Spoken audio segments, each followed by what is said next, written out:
I got a call for JB Hunt for a slider pins won't engage, so we're gonna find out what he's talking about. Slider pin's not engaging, so I'm going back up in here. And damn, they got KW or Peterbilt now. What are they thinking about? But anyway,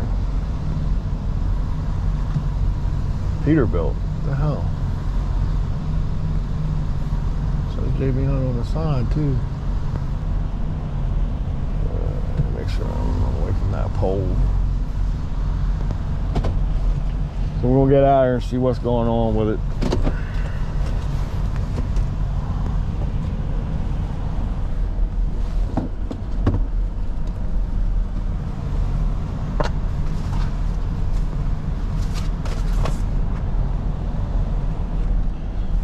Here's my other glove. Oh, there it is, behind my trash bag.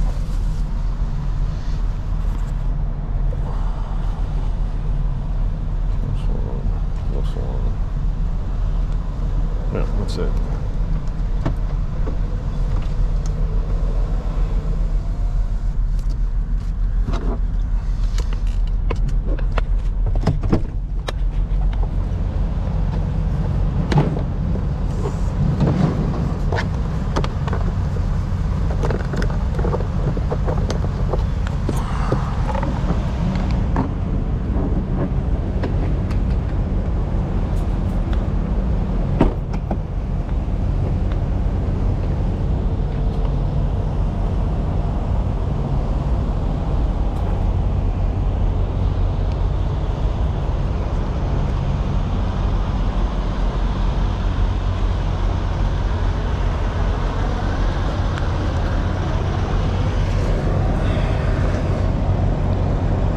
So they're not all the way through is what the issue is.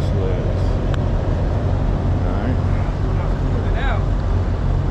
It wasn't hardly letting the pin, see that pin went in. Yeah. But that other pin on the other side, it didn't go in at all. Alright, so start your chuck up and put back pressure on it for me, please.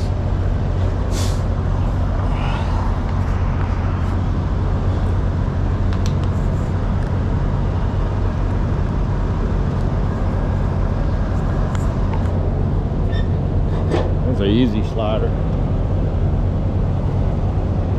so it's just off a little bit. I'm pretty sure if he puts pressure on the back, it's going to come through.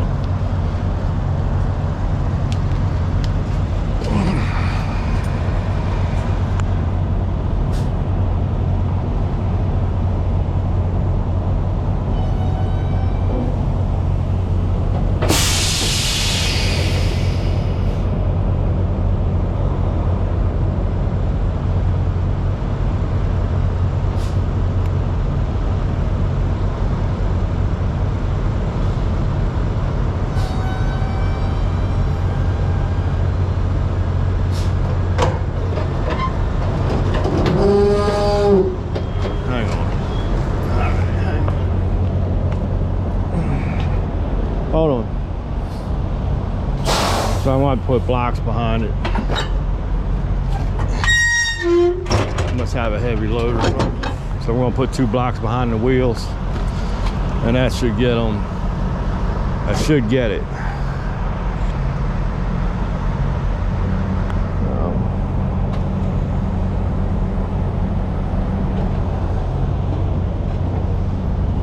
I got a heavy load on. You can hear the brakes gripping. That's not enough.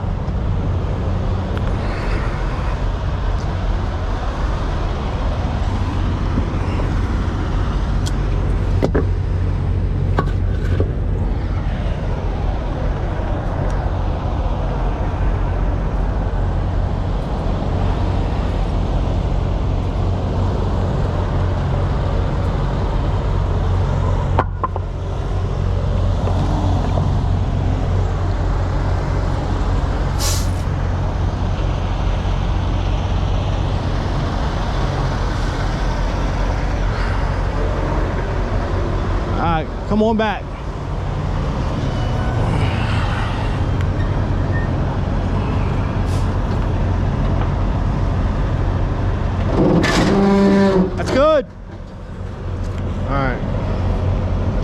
That's all I needed, was this little negotiation. If he's got a heavy load on, it's not going to be able to do it. All right, need him to pull off my blocks. All right, they went in. Just need you to pull up a little bit so I can get my blocks. Don't have to be far. And the track's just tight. It's the track's rusted. That's good. Oh.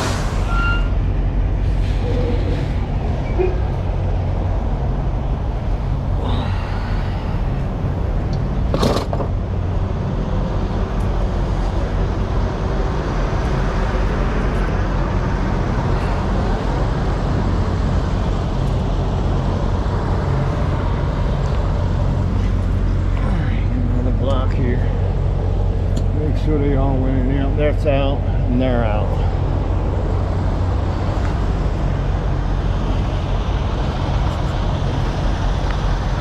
So it's gonna go in when I pull it out? Sorry? It's gonna go in when I pull the arm out? Well, yeah, they'll pull in, but the pins are pressurized. So you gotta make sure, this is an easy slider. Hold on. You got a heavy load? About 42. Oh yeah, I figured that because I can tell. When I empty this load tomorrow and go get my other load, they make the slide your tandem all the way up. Okay. So I got to make sure that arm will work. Well, it does work. It's just that it has so much weight you couldn't get. The track is tight. The track is rusty. You gotta lift up on the handle. There you go. Boy, see that's an easy slider. Okay, and what easy slide does. What easy slide does is when you pull this out and the pin's pressurized, then you need to Wiggle back and forth. Right, and you hear a snap. Don't do it real hard. If you do, this will flip back up. Okay? Where you gotta go? I gotta go to Virginia to deliver. Okay. Tomorrow. Right. Then I'm going to King William in Virginia to pick up a load.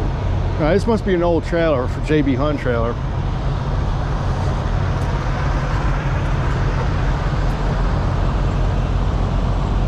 Okay. See, this one of them old trailers. We got newer trailers. No, I know. It's the first older chair I've seen from JB Hunt, besides the other ones that they buy used for certain dedicated accounts. But, okay. Because the track's rusted. It's tight, you know what I mean? Nothing I can do with it. The only thing, but, I mean, it didn't give no trouble. It's just that you got so much weight. When you're trying to pressurize back, the brakes can only grip so much backwards.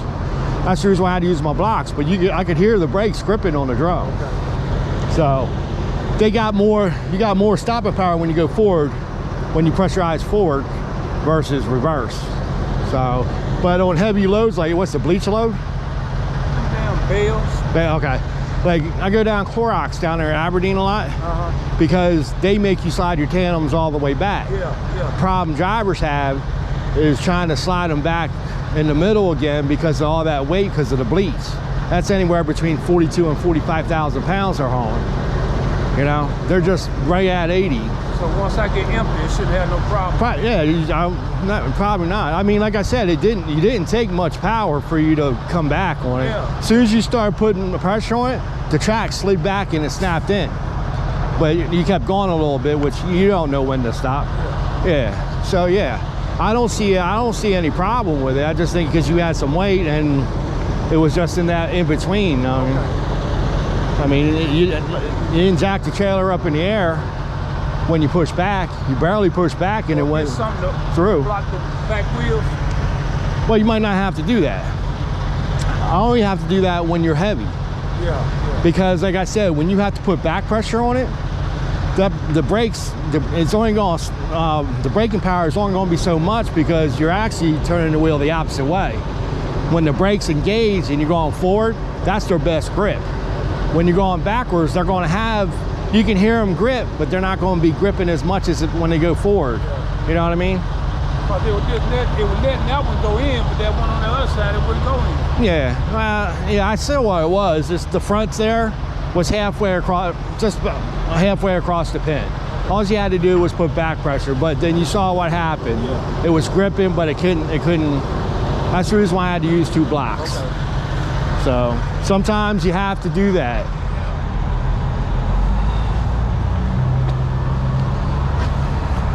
You get some mileage and all that? No, it's on the trailer. I just gotta get the trailer information. I don't even know.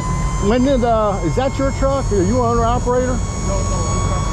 When did he start getting Peterbilts in? They just started. They were brand new. Yeah, I can tell. Yeah. What are they thinking? What are they thinking? They should have stuck with the internationals and Freightliners. I know, man. Or either them, the Freightliner. Yeah, You know. I think I seen. I think they had a KW too. I don't know why. But that motherfucker big on the inside though, man. I can stand up in that motherfucker and still got room in that damn room. Yeah, they're big, but they're hard to work. Peterbilts and KWs, even some Volvos if they have the Volvo engine in them, they're all hard to work on. They're not like a Freightliner International, and the parts ain't all compatible. Like, you know, it might be something that like most of the time on the Peterbilts, they got these funky half-inch hoses, brake hoses on there with these funky fittings on there. If it was a Freightliner, I can make a hose, replace the other hose, and be done. Yeah, you on the way. Yeah. And then they put them down like the fruit bowl under there. Got the filter, then fruit come up in that bowl. What are you talking about, the DAFCO filter? I think so, it's under the hood. And then it gets so filled sometimes that you have to change that filter, and then it'll slow that truck up. Well, yeah, the DAFCO filters, when they fill to the top, that means they're done. Right, is that what you're saying? Yeah. Yeah. And then, on the international head, they had a thing under there where you could drain it. Yeah, but draining the DAFCO filter, that doesn't do anything. You're just draining fuel. Yeah, you're draining some water, but you're not draining the water out of that thing. That's the primary filter, is what you're doing. The secondary is the one that has the fuel water separator on there. The secondary filter. Yeah. You'll see it. There's a, well, I don't know on the Peterbilt, I don't know what kind of motor you got, if it's a PACCAR or Cummins. But on the Detroits, they have the dial, and you unscrew it. Yeah. You ever got water in your fuel before on the Freightliner? On the dash, it says water and fuel.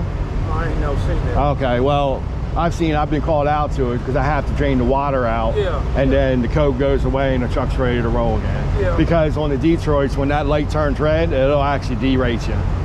Yeah, because I know on that international I had, they had to send a guy out there, because man, that thing had to slow me up. I couldn't get over 20 miles an hour. Yeah. So he had to come out there, drain it, and then put another filter on that thing.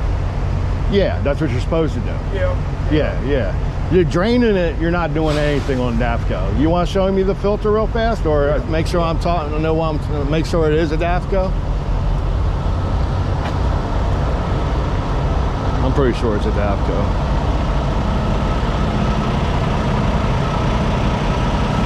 A lot of people make mistakes about this shit. Yeah, okay. All right, so it is a DAFCO.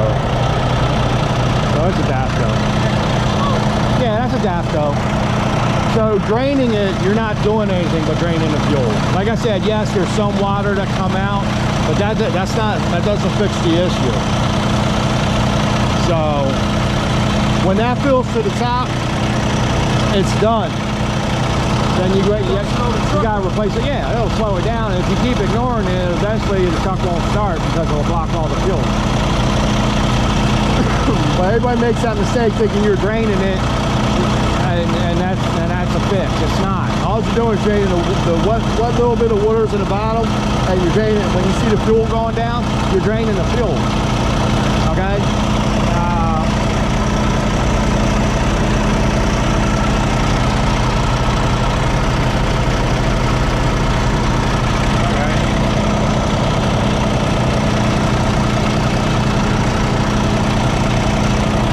This should be your secondary filter here.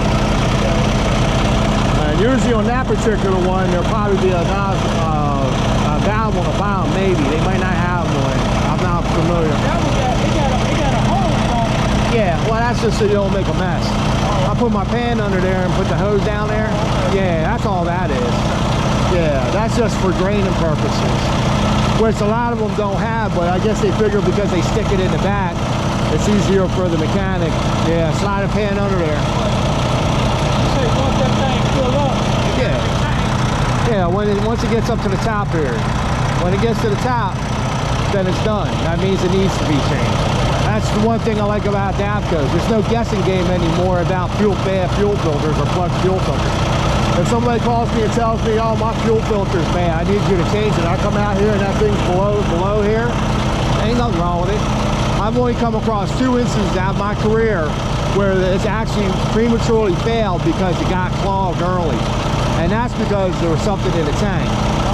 Okay? Something that was causing them to plug it. So that's the only time I ever see them go prematurely. Any other time, when they're filled to the top and the driver calls, oh, my truck won't start, and I come out here and nobody knows why, it's filled, that's the first thing I change. And then before you know it, boom, starts up. Back on the road. Right, that's because if you ignore it too much, your fuel gets more and more restricted, and then one time you turn it off or you lose on all your power and you don't care about it, next time you go out and start your truck, it ain't gonna start because there ain't enough fuel pressure. So, I just gotta get some info. I left my damn phone in the truck. I just went to grab it just now. All right, so that's gonna do it for this one. I'll see you on the next one.